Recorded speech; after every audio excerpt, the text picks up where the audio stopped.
The third Bionicle movie is the best out of the original trilogy. The previous two Bionicle movies we looked at were good. Very good. There's just a charm to the series that is hard to explain. You just have to watch it to understand what I mean. So much care was put into the creative of these stories, and these existed just to sell toys. The third movie continues on with the charm as we venture into what fans consider the best Bionicle movie, Bionicle 3: Web of Shadows. The film had a bunch of nods to horror, which made it stand out when compared to its more lighthearted siblings. The monster theme is very strong in this one. Both the heroes and villains were monstrous and dealt with those themes. And we're back again with the Metro Nui Toa from the last movie. So the timeline of this is a bit screwy, because this one takes place between the Metro Nui team moving the Matoran and the ending of the second movie. So the proper watch order for all these films is almost all of the second film, this film, the last 10 minutes of the second film, then the first film, then the fourth film.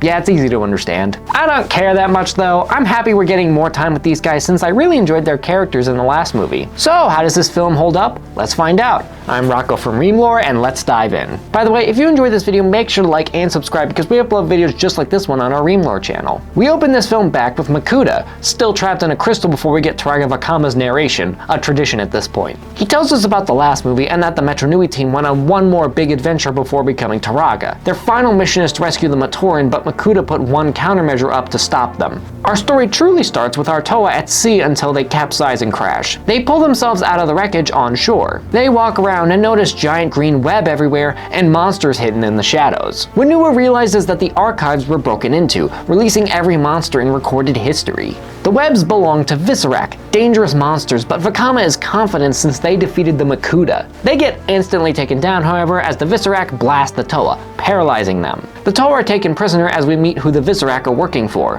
Sidorak, played by Paul Dobson. He's a really fun antagonist, and with his partner we'll get the best villains in this series other than the Makuta. As we'll soon see, he's kinda like the Mr. Satan of Bionicle, as in he tries to look tough for everyone, but he's a total coward in a real fight. Sidorak has taken the Matoran as his property and sees that the Visorak have webbed up the Toa outside of his balcony. Sidorak orders for them to be dropped, but this is when we meet his better half, Rudaka, played by Kathleen Barr. Rudaka is a fan favorite character to say the least, and she is still great all these years later. She's a snake, but in the best way possible. I know it's a stereotype, but it's a fun one. And she's even better when she's interacting with Sidorak, because clearly Rudaka has her fangs in Sidorak and is just manipulating him to do what she wants.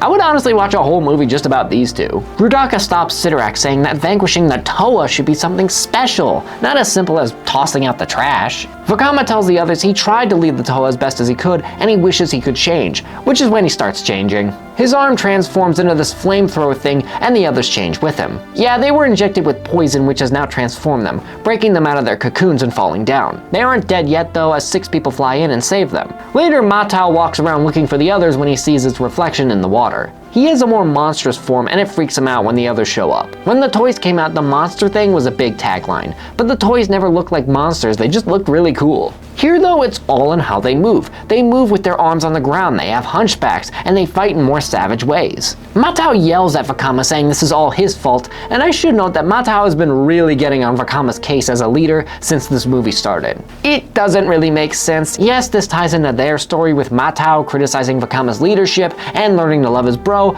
but in the last movie, Matau and Vakama got along fine. In fact, Matau respected Vakama while everyone else thought he was a bit nuts with all the visions. Why give this character arc to Matau? Why not Onua? In the last movie, he openly did not care for Vakama and thought he was nuts more than the rest of the Toa. Why not make the story between them, especially since Onua did very little in the last movie? Actually, since we're talking about character arcs, they're even weaker than the last movie. I thought they did okay balancing the characters. Yes, the 3 in prison got the shaft, but everyone else was solid. Here, Vakama and Matau are the only ones with development. Everyone else is barely worth mentioning in this story. The last movie, I gave it a pass since we still got a story and focused on the 3 Toa, but there was no excuse this time, they screwed up. Meanwhile, with Rudaka, we learn that she serves Makuta and learn what her plan is. She wants to find the bodies of the Toa and drain them of their powers to destroy Makuta's prison. After that, Rudaka is going to get rid of Sidorak and teach the Matoran to obey her. A little snag in the plan though, as the Toa were rescued by the Rahaga. We meet the leader of the Rahaga, and the only one worth mentioning, Norik, played by French Tickner.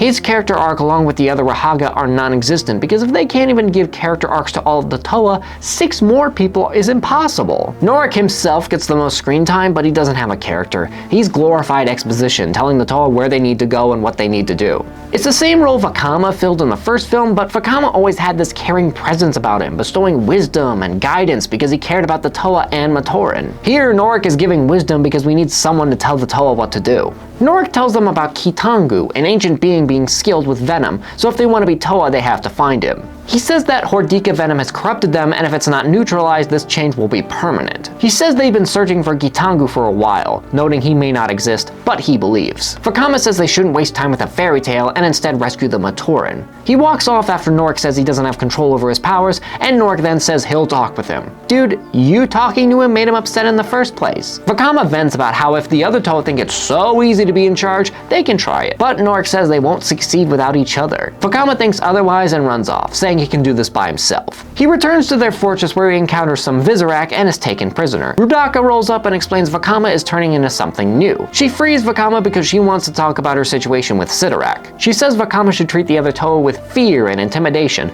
that way they'll treat him with respect. The Vizorak feel how weak their king is getting, and that something has to change. Rudaka shows Vakama his home of Metru and says that he can lead the Vizorak horde and take his home back. This is a great scene and handled super well. While Matao's arc is botched because it feels out of character, Vakama's temporary run to the dark side is handled very well. After finally becoming the Toa he thought he wasn't worthy to be, he got the biggest win ever taking down the Makuta, only to screw it up big time. With monstrous blood tempting him, he is more easily manipulated by Rudaka to see that maybe the Toa wouldn't have failed if Vakama led with intimidation, not respect. I was really curious what they were going to do with Vakama after his main story wrapped up, but this is a surprisingly good direction to go in. Meanwhile, with the Toa and the Rahaga, they arrive at the Great Temple to search for Kitangu. The other Toa say the temple is sacred and they don't feel comfortable going in their new state, so the Rahaga go off on their own. They search through the temple and get the message follow the tears that reach the sky. While inside of the temple, however, they are stalked by a monster in the shadows, and it's Vakama going full Darth Vader. Norik pleads with Vakama not to do this, but Vakama has turned into a universal movie monster and jump scares Norik. The other Toa go to the Great Temple the next morning to find it burning and destroyed. They go inside and can't find the Rahaga anywhere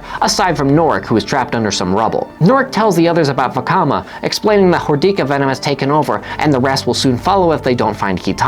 It's in this moment where Matao regrets his actions and says there has to be some way to save Vakama. They figure out the tears that reach the sky are referring to a waterfall, and they follow the nearby stream. Vakama goes to see Sidorak and asks to join, presenting the 5 Rahaga as tribute. Vakama hangs the Rahaga out to dry as he meets up with Rudaka and Sidorak. Rudaka gives Sidorak Vakama as a gift to run the horde, along with the other Toa who will be trained like Vakama. Sidorak and Vakama walk and talk past the Matoran, the king showing his new soldier the huge Vizorak horde he will command. The Toa meanwhile follow the river in a montage until they reach Metru, where they find the origin of the waterfall that climbs a mountain. They finally find Kitangu, a massive mech guy voiced by Scott McNeil. This guy is just bizarre. He talks like he sang a 12-hour AC/DC karaoke concert, and to be honest, he doesn't add anything to the story. He doesn't have a notable character, only 2 cool moments in the film, and he doesn't live up to the awesome hype. I think Kitangu would have worked better if he was more comedic, like Guru from DBZA, but his character doesn't hurt the story that much. The Toa explain their situation, but Kitangu won't cure them, saying that they need to fight the Sidorak with their new powerful abilities. As Matao puts it, they came all this way just to find out they didn't need to come all this way. And for once in this film, I agree with Matao.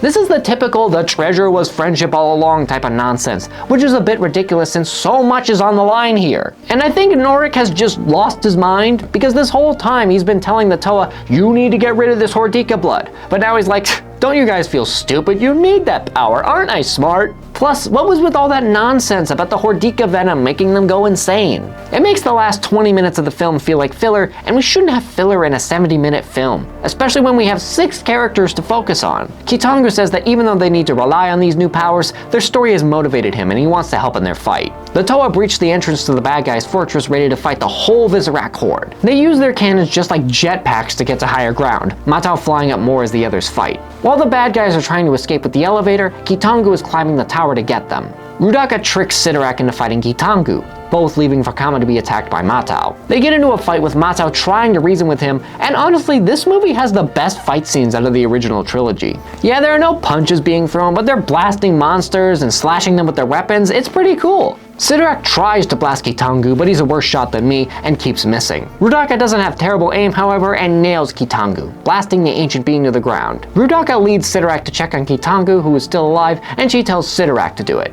Sidorak pleads with her because he can't defeat the guy by himself, and Rudaka is fully aware of that. While trembling like the coward he is, Kitangu rose up behind Sidorak and crushed him into oblivion. The other Toa, meanwhile, are up to their necks in Visorak, trying to fend them off, but fortunately they get reinforcements in the form of the Rahaga, who Norik freed to assist. Back with Matau and Vakama, they have probably the best fight in the original trilogy, being pretty epic as Vakama almost kills Matau. Matau hangs over the edge and apologizes to Vakama for doubting him, that their strength comes from their unity. Leadership is not an easy job, but Vakama is their leader. It's their job to rescue the Matoran, and Vakama knows what to do. Matau falls over the edge, but Vakama swings by with the web to save him and reach the ground safely. The Toa fighting on the ground are surrounded until they see Rudaka roll up with her giant Visorak. She explains what she wants as Vakama brings Matau over, but it's a trick as the 5 Toa blaster. It has no effect, however, as Rudaka explains, divided, they don't stand a chance. This is when Vakama shows Rudaka that he's back on the side of good. She tries to manipulate him one more time, stating that even if he kills her, the Visorak will tear them apart, but he points out the Horde listens to him because of Sidorak.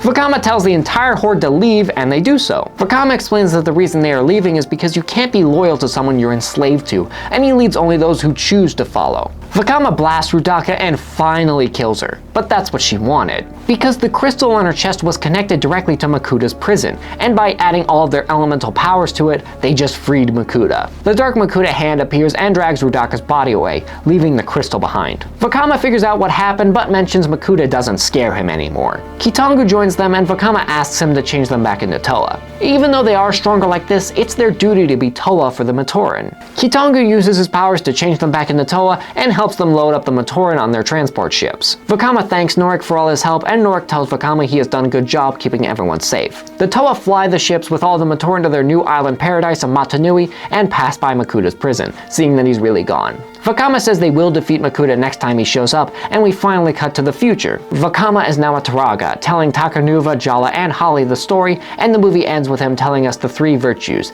That's the way of the Bionicle. That's the end of the 3rd Bionicle movie, but how does it rank? Characterization gets a 3. I mean, the character work in this movie was really weak. Vakama and the bad guys are handled very well, but Matau shouldn't have gone in that direction, and the other characters don't really do anything. The story gets a 4. It's a good storyline. It's not the best with the Kitangu nonsense, but the story of the Toa transforming into monsters is cool. Entertainment gets a 5. This is incredibly fun to watch, especially since I really like monster movies. If there was a Bionicle movie I would rewatch over and over, it was this one. Importance gets a 4. I'd say it's pretty important you watch this one as the conclusion of the Metro Nui saga, and it's the 3rd movie. It's kind of a must-watch. What do I think now that this movie is done? I think this may have been the best movie in the entire trilogy. It has the best storylines, the best villains, and the story arc for the main leads are great. Now, for a while this looked like the last Bionicle movie until we had one more not made by Miramax.